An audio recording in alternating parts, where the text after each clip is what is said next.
এবং চন্দননগরে সেই সময় আজকে যে কানাইলাল বিদ্যা মন্দির আগে ছিল তুতলে কলেজ, সেই তুতলে কলেজের প্রধান শিক্ষক ছিলেন চারুচন্দ্র রায়। শিক্ষিত ব্যক্তি, ফরাসি ভাষা জানেন, ইংরেজি ভাষা জানেন, সংস্কৃত ভাষা জানেন, বাংলা ভাষা জানেন, শিক্ষিত কোথাও মানুষ। তিনি একটা মন্ত্র দিতে আরম্ভ করলেন তার ছাত্রদের, যেটা ফরাসিরা বলেছে সাম্য, মৈত্রী, স্বাধীনতার বাণী। সেই বাণীটা তিনি ছাত্রদের মধ্যে দিতে আরম্ভ করলেন। কারা গ্রহণ করছে? কানাইলাল দত্ত, রাসবিহারী ঘোষ, উপেন্দ্রনাথ বন্দ্যোপাধ্যায়, নরেন্দ্রনাথ বন্দ্যোপাধ্যায়, ক্ষেত্রমোহন বন্দ্যোপাধ্যায়, দুর্গাদাস শেঠ, রূপলাল নন্দী, হরিহর শেঠ, শ্রীশচন্দ্র ঘোষ, নটবর দাস, নগেন্দ্রনাথ ঘোষ, এইরকম অসংখ্য ছাত্র, তাদের মধ্যে এই বীজটা তিনি বপন করছেন। এই স্বাধীনতা আমাদের অধিকার। এরা এটা শুনছেন ফরাসিরা, কিন্তু আটকাতে পারছেন না। কেন? ওনারাই তো শিখিয়েছেন সাম্য, মৈত্রী, স্বাধীনতার বাণী। প্রথমেই তো ইউরোপ থেকে ভারতবর্ষে এলো, স্বাভাবিকভাবে ওই বিপ্লব মন্ত্র দিতে আরম্ভ করলেন। তো যাই হোক, 1904 সালে আমাদের চারুচন্দ্র রায় ভারতীয় উপস্থিত হলে বিপ্লবী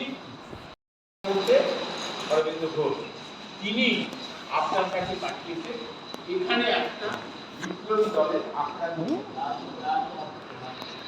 চারুচন্দ্র রায় গ্রহণ করলেন এবং তিনি বিপ্লবী কার্যকলাপ শুরু করলেন।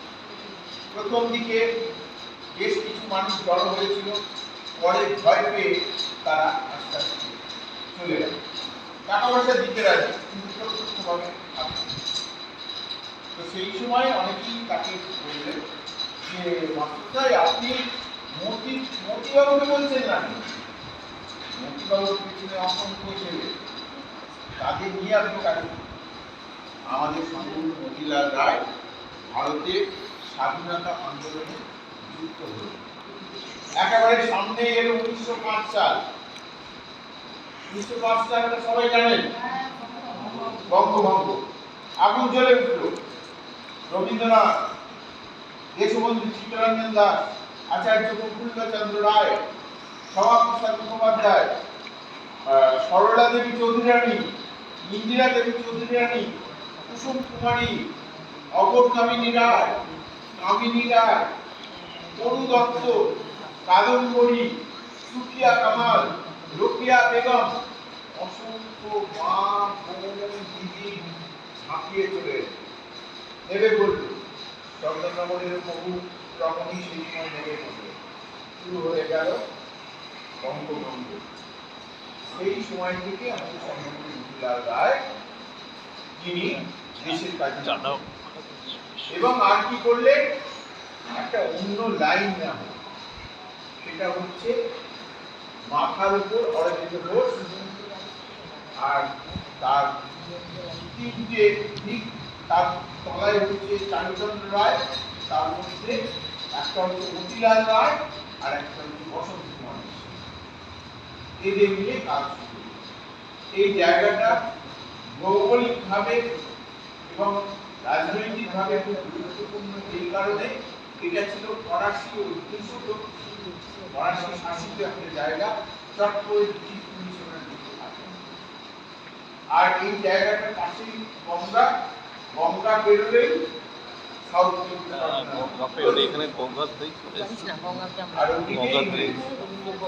সেই জায়গায় বিপ্লবী কার্যক্রম। আর একটা সুবিধা ছিল, এখানে ফরাসিদের ছিল।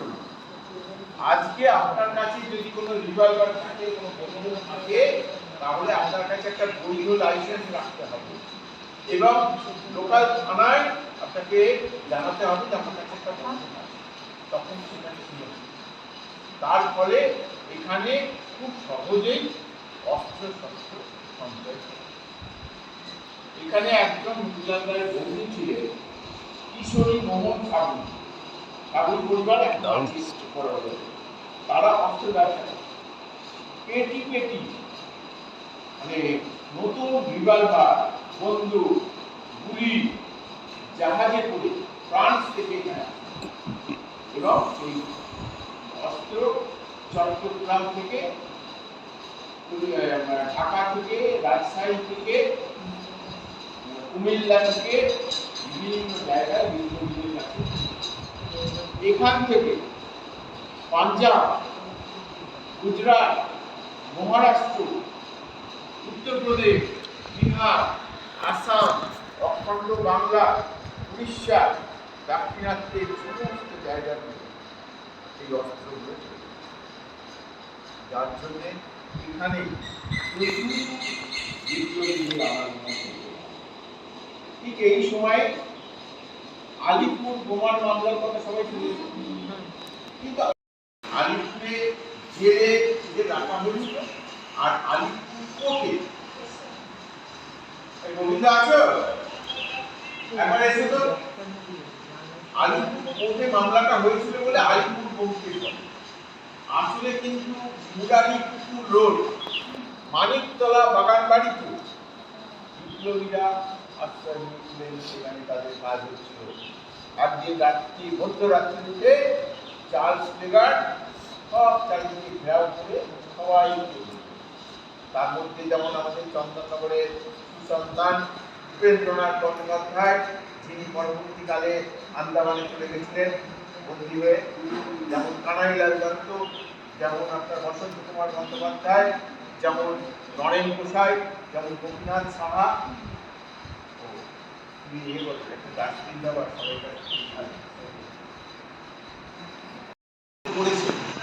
এই বাড়িটা বেশি দিন হয়নি, এইটা বাড়িটা হয়েছে অনেকদিন, কিন্তু এই দিনটা আপনার খারাপ, এইখানটা আমরা সাজিয়ে দিয়েছি। আপনাদের সঙ্গ সম্বন্ধে বলেন, সঙ্গের ইতিহাস। হ্যাঁ, সঙ্গেটা একটু বলুন। সঙ্গেটা বলবো, মানে এই রাস্তাতেই আছে আমি স্যার। হ্যাঁ বলুন স্যার। আচ্ছা, এবারে আরো একটু সংশোধন করে দিচ্ছি। আলিপুর বোমকেশে অরবিন্দ ঘোষ, বাড়ি ঘোষ, ধরাপুর, তাদের আলিপুর জেলে রাখা হতো। সেখানে অরবিন্দ ঘোষকে একটা নির্দিষ্ট একটা একা একটা সেলের মধ্যে রাখা হতো। ওখানেই তার বাসুদেব দর্শন, এমনও ঘটনা ঘটেছে, ওখানে একজন সেন্ট্রি দেখতে যায় তো যে কয়েদিটা ঠিক আছে কিনা, একদিন দেখে অজ্ঞান হয়ে পড়ে গেল। কি ব্যাপার? হ্যাঁ বলো। যেটা বলছিলাম, অজ্ঞান হয়ে পড়ে গেল। কি ব্যাপার? না, গিয়ে দেখলো যে শীর্ষাসন করে একটা লোক আছে, কিন্তু সে মাটিতে তার ছোঁয়া নেই, মাটি থেকে উঠে।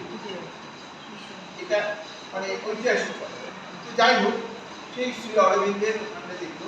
যাই হোক, এখন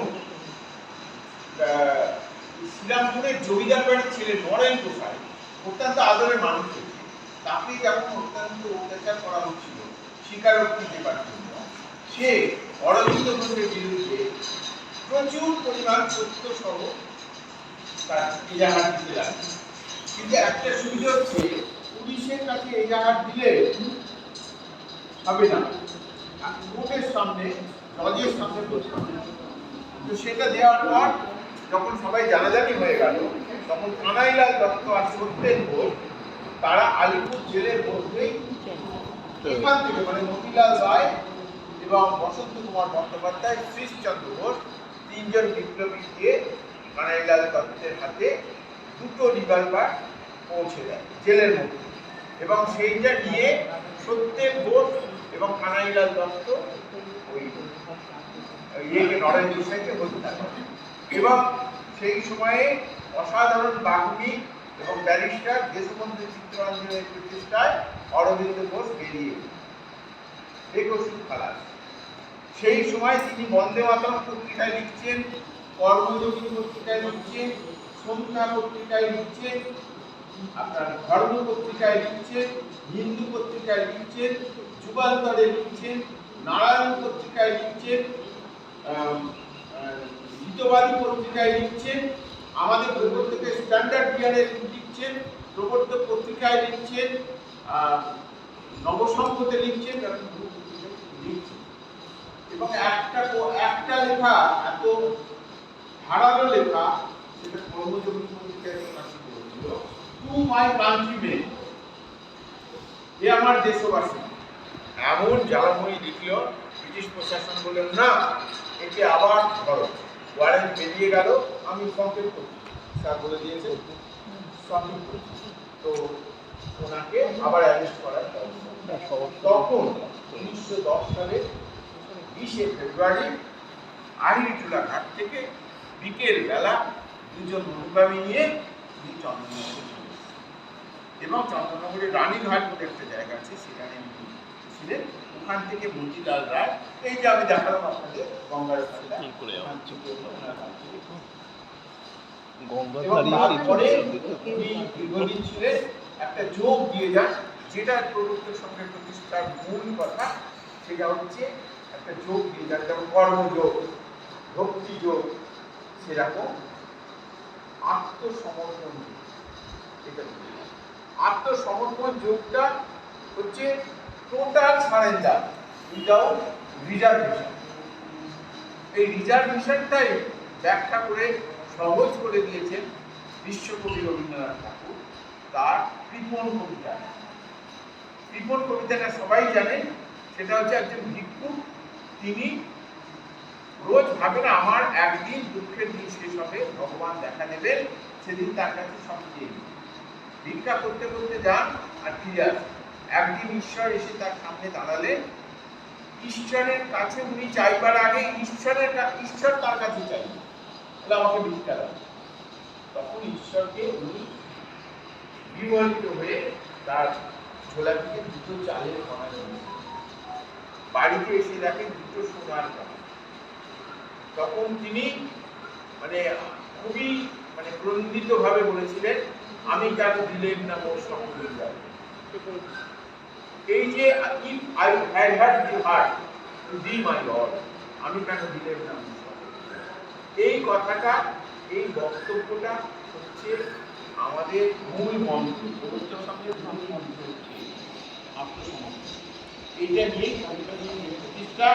পরবর্তীকালে প্রবর্তক সংঘ একদিকে বিপ্লবী আন্দোলন করেছে, আর একটা কাজ করেছে, সেটা হচ্ছে প্রবর্তক সংঘ স্বদেশী আন্দোলন করেছে। প্রথম যেটা বাক্য, সেটা হচ্ছে বিদেশি দ্রব্য বর্জন, স্বদেশী দ্রব্য গ্রহণ।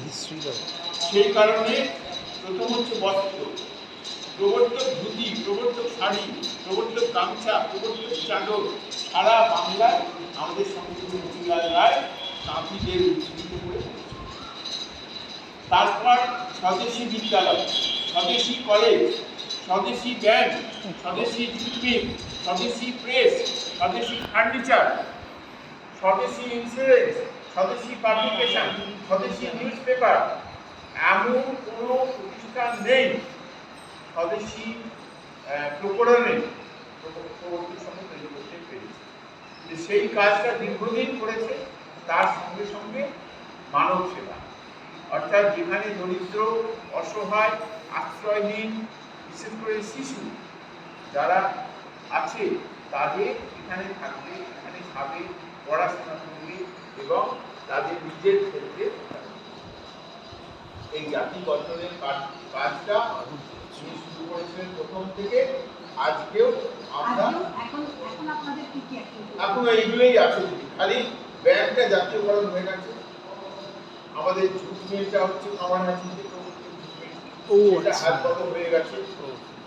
অন্যান্য কাজগুলো কমে গেছে আমাদের, কিন্তু মানব সেবার কাজগুলো এখনই বহাল আছে। আচ্ছা, আমি আমাদের প্রবর্তক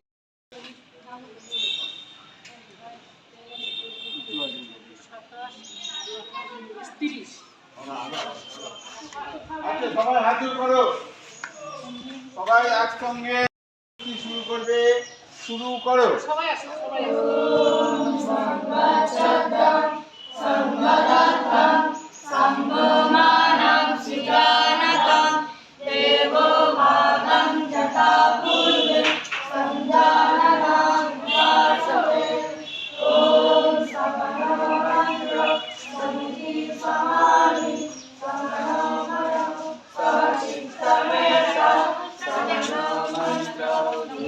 Jai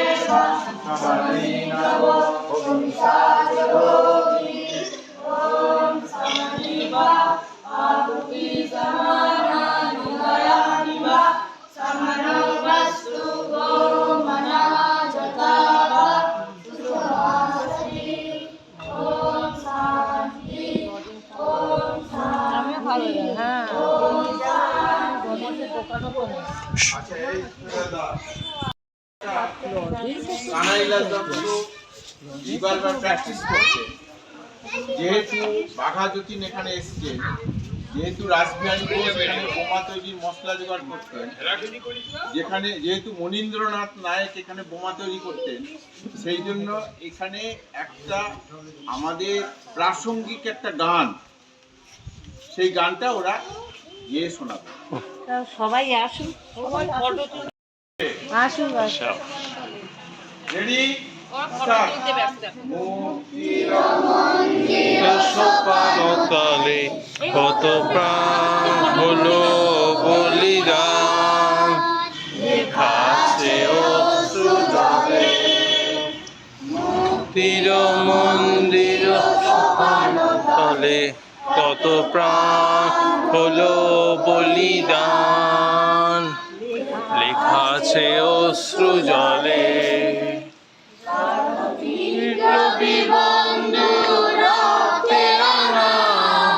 বন্দিশালা শিকল ভাঙা কত বিপ্লবী বন্ধুর রক্তে রাঙা, বন্দিশালা শিকল ভাঙা তারা কি ফিরবে, তারা কি ফিরবে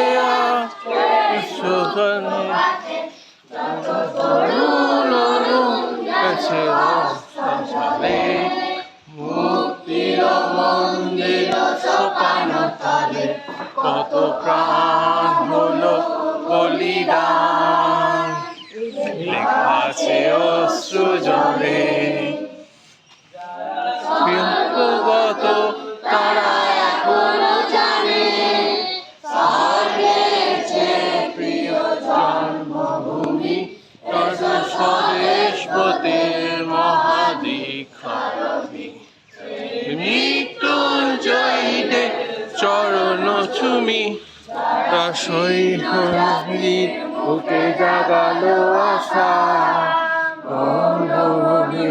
বুকে জাগালো আশা, তারা জীর্ণ জাতি বুকে জাগালো আশা, মনে বুকে জাগালো দেরি গলে মুক্তির মন্দির সোপানতলে কত প্রাণ হলো বলিদান, আছে অশ্রু জলে।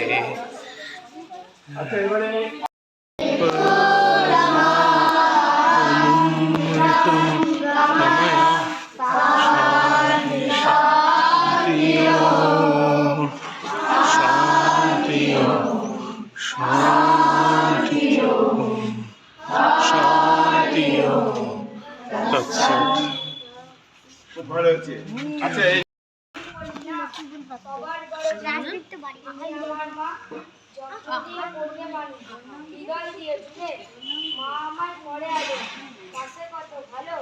মায়ের জন্য দেখতে পেলাম এই বিশ্বের আলো।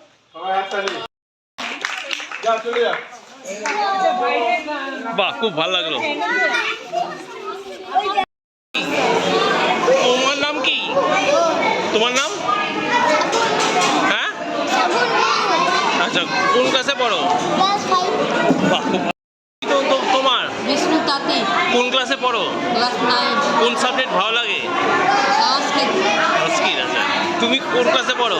ক্লাস 10 এ পড়ি। কোন সাবজেক্ট ভালো লাগে? হিস্ট্রি। ও, হিস্ট্রি। তুমি কোন ক্লাসে পড়ো? 7, নাম কি? আজাওড়া। আচ্ছা আচ্ছা, তুমি কোন ক্লাসে পড়ো? 6, নাম কি? আব্দুল্লাহ। কোন সাবজেক্ট ভালো লাগে? কোন ক্লাসে পড়ো? কোন সাবজেক্ট ভালো লাগে? ও আচ্ছা আচ্ছা। হ্যাঁ, কতদিন কাজ করছেন এখানে? আমি হয়ে গেল তাও কতদিন? ওরা কি এই বলছি এসছে না আরো ছোট? না আরো ছোট ছোট আরো ছোট আরো ছোট আছে।